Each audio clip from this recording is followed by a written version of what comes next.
промышленности это во всем мире большая редкость. Одно из крупнейших месторождений урана – Камбар.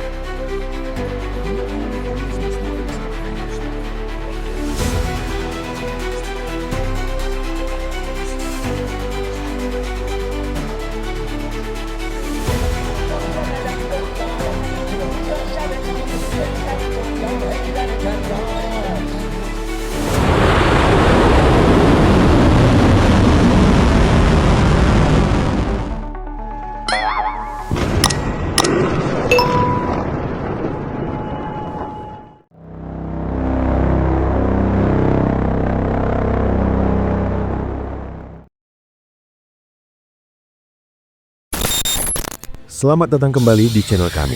Anda sedang menonton analisis terbaru tentang konflik Iran dan Israel, perkembangan militer di Timur Tengah, serta satu pertanyaan besar. Apakah Perang Dunia III benar-benar di ambang pintu?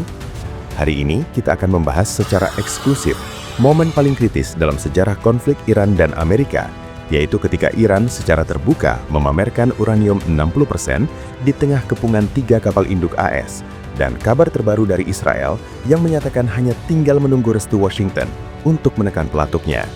Tahan nafas Anda, karena video ini akan mengubah cara Anda memahami ketegangan Iran dan Amerika saat ini. Disclaimer, video ini bertujuan memberikan analisis geopolitik dan konteks sejarah mengenai konflik di Timur Tengah. Konten ini tidak mendukung kekerasan terhadap pihak manapun dan hanya bertujuan untuk tujuan edukasi dan diskusi.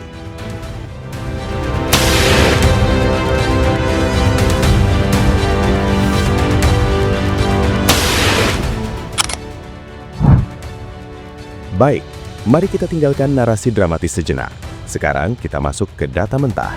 Badan Energi Atom Internasional atau IAEA merilis laporan terbaru tanggal 26 April 2026. Nomor dokumennya GOV-2026-29. Catat, karena data ini adalah kunci dari semua yang terjadi saat ini. Menurut laporan tersebut, Iran saat ini memiliki 440 kg uranium yang diperkaya hingga 60%. Angka 440 ini sangat penting. Mengapa? Karena berdasarkan perhitungan Federasi Ilmuwan Amerika, sekitar 25 kg uranium 90% sudah cukup untuk membuat satu hulu ledak nuklir sederhana. Dan untuk mengubah uranium 60% menjadi 90% dalam kondisi laboratorium yang ideal, hanya dibutuhkan waktu kurang dari 1 minggu. Bukan tahun, bukan bulan, tapi hari. Dengan jumlah 440 kg pada level 60%, secara teoritis, Iran saat ini memiliki bahan baku yang cukup untuk membuat antara 8 hingga 12 perangkat nuklir. Perhatikan kata teoritis, karena membuat bom tidak semudah mengubah persentase. Butuh rekayasa ledak, butuh miniaturisasi, butuh uji coba. Tapi faktanya, ambang pintu teknis untuk menjadi negara ambang nuklir sudah dilewati Iran, setidaknya sejak 2020. Dan sekarang, mereka semakin mendekat. Dan yang lebih mengkhawatirkan bagi Washington, IAEA mengakui bahwa sejak serangan udara di bulan Juni tahun lalu, para inspektornya tidak lagi memiliki akses penuh ke fasilitas Natanz dan Fordo. Hanya mereka bisa memantau dari satelit. Artinya, saat saya berbicara ini pun, tidak ada seorang pun di dunia ini yang tahu persis berapa persisnya level pengayaan uranium Iran. Dan ketidakpastian inilah yang membuat para jenderal Pentagon tidak bisa tidur nyenyak. Tapi tunggu, ada satu hal yang lebih mengejutkan dari uranium itu sendiri, yaitu bagaimana Iran melindungi fasilitas ini dari serangan.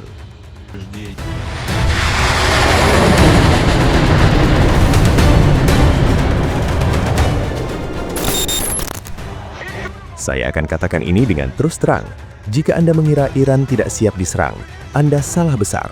Dalam 2 tahun terakhir, Republik Islam telah membangun salah satu sistem pertahanan udara berlapis yang paling rapat di kawasan.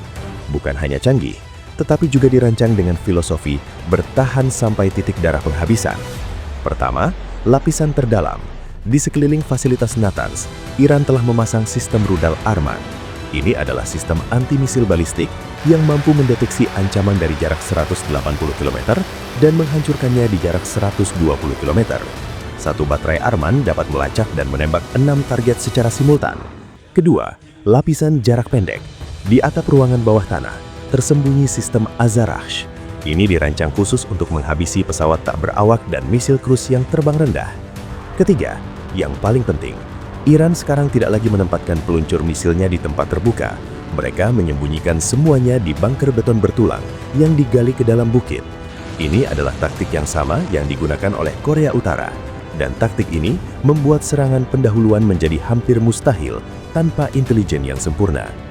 Komandan Pertahanan Udara Iran, Brigadir Jenderal Ali Reza Elhami, bahkan dengan percaya diri menyatakan bahwa pasukannya siap menghadapi jet tempur generasi kelima seperti F-35. Apakah itu klaim yang berlebihan?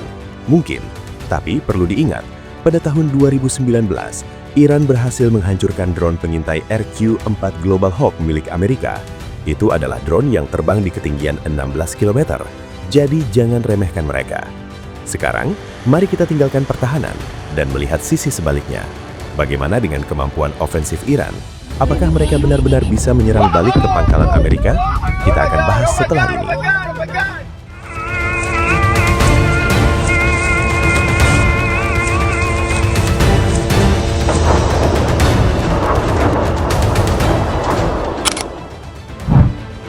Sekarang kita masuk ke bagian yang paling jarang diketahui pemirsa. Sebagian besar media arus massa tidak membahas ini secara mendalam, tapi Anda beruntung karena kita akan mengupasnya sekarang. Tanggal 15 Maret 2026, terjadi sesuatu yang secara diam-diam mengubah perimbangan kekuatan di Samudra Hindia. Iran meluncurkan misil balistik jarak menengah dari wilayah selatan negara mereka. Targetnya bukan Israel, bukan Arab Saudi, bukan pula pangkalan Amerika di Bahrain. Target dari uji coba ini adalah laut lepas di sekitar Ilo Diego Garcia, sebuah pulau karang kecil yang tidak berhuni. Namun di dalamnya terdapat pangkalan militer gabungan Amerika Serikat dan Inggris yang sangat rahasia. Jaraknya sekitar 4.000 km dari pantai Iran. Lalu apa yang terjadi? Menurut citra satelit yang bocor ke sejumlah jurnalis independen di Jenewa, misil tersebut jatuh tepat di zona latihan militer yang telah dikosongkan sebelumnya. Peringatan navigasi dikeluarkan oleh otoritas maritim Sri Lanka. Pangkalan Diego Garcia meningkatkan status siaga selama 24 jam. Dan yang paling penting, Pentagon pertama kalinya secara terbuka menyatakan bahwa mereka menghormati kemampuan misil Iran. Kata menghormati dalam kosakata militer Amerika biasanya berarti kita tidak bisa mengabaikan ancaman ini. Apa arti dari uji coba ini? Artinya, Iran sekarang secara resmi memiliki misil dengan jangkauan efektif lebih dari 3.500 km. Dengan kata lain, seluruh Eropa Timur dan Eropa Tengah, termasuk Berlin, Paris, Roma, dan Warsawa, sekarang berada dalam jangkauan misil Iran. Apakah itu berarti Iran bisa mengancam Washington DC? Belum. Jarak dari Iran ke pantai timur Amerika sekitar 10.000 km. Masih ada tembok besar bernama teknologi ICBM yang belum sepenuhnya dikuasai Iran. Tapi perlu diingat, pada tahun 2020, Iran tidak bisa menjangkau Diego Garcia. Pada tahun 2026, mereka bisa. Jadi jangan pernah mengatakan tidak mungkin, karena dalam dunia balistik, yang tidak mungkin hari ini bisa menjadi kenyataan minggu depan.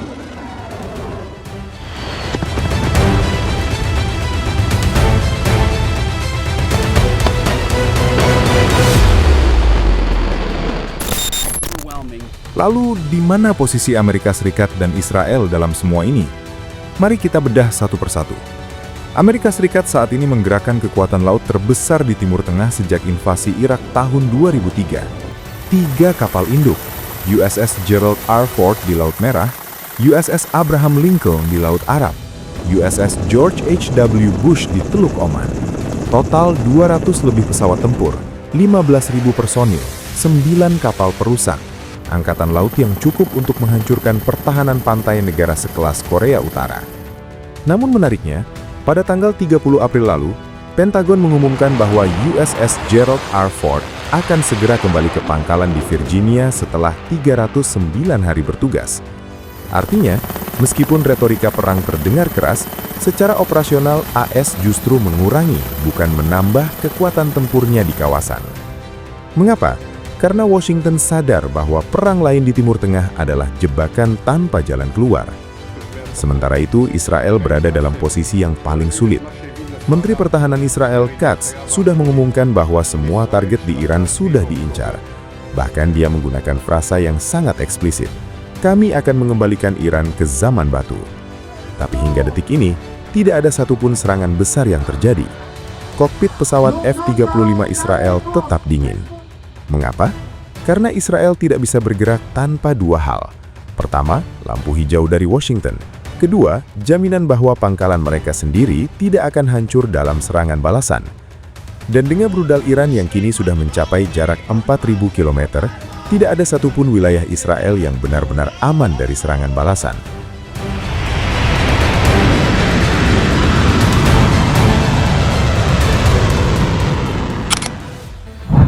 Sekarang mari kita jawab pertanyaan yang sering muncul di kolom komentar channel-channel geopolitik.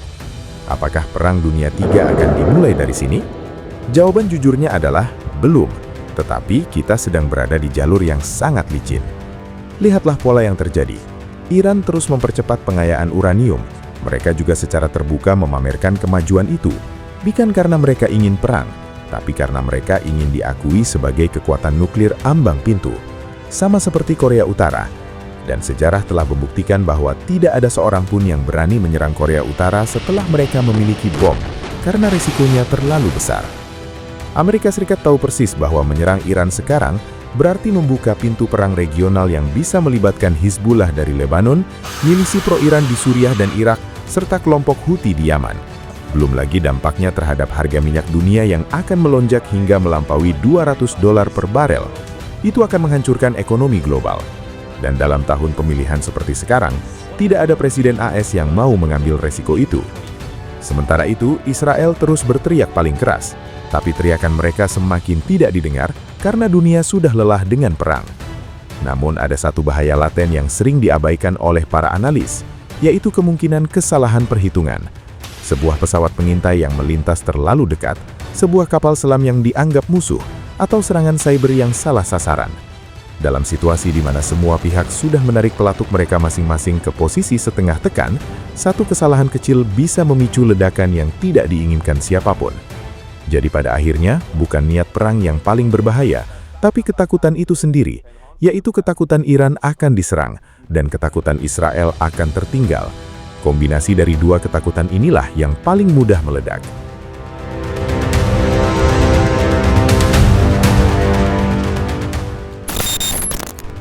Baik, mari kita tarik benang merah dari semua data yang sudah kita bahas. Pertama, dari sisi teknis. Iran saat ini memiliki uranium yang secara teoritis cukup untuk membuat senjata nuklir. Mereka memiliki rudal yang mampu menjangkau Eropa. Mereka memiliki sistem pertahanan berlapis yang tangguh. Dan yang terpenting, mereka memiliki kemauan politik untuk tidak mundur meskipun dikepung oleh 3 kapal induk AS. Apakah ini berarti Iran adalah pihak yang benar dalam konflik ini? Tentu saja tidak. Setiap konflik selalu memiliki dua sisi. Namun apa yang jarang diungkap oleh media barat adalah bahwa Iran selama 20 tahun terakhir telah berulang kali menawarkan negosiasi. Mereka duduk di meja perundingan pada tahun 2015. Mereka menandatangani kesepakatan nuklir. Mereka mengizinkan inspektur internasional masuk ke fasilitas paling sensitif mereka. Dan sebagai gantinya, Amerika Serikat justru keluar dari kesepakatan itu secara sepihak pada tahun 2018. Itu adalah fakta sejarah yang tidak bisa dihapus. Maka dari sudut pandang masyarakat Iran, sekarang mereka hanya melakukan apa yang telah dikatakan oleh pemimpin mereka selama ini. Mereka tidak akan pernah menyerah pada tekanan, dan memamerkan uranium di tengah kapal induk AS adalah pernyataan simbolis bahwa tekanan itu tidak berhasil. Baik, mari kita akhiri dengan satu kesimpulan strategis. Perang besar mungkin tidak akan terjadi dalam 30 hari ke depan, tapi dunia harus bersiap untuk normal baru, yaitu dunia dengan Iran sebagai kekuatan ambang pintu nuklir yang tidak bisa diganggu-gugat. Sama seperti Pakistan, India, atau Israel sendiri yang selama puluhan tahun memiliki senjata nuklir tanpa pernah mengakuinya secara resmi.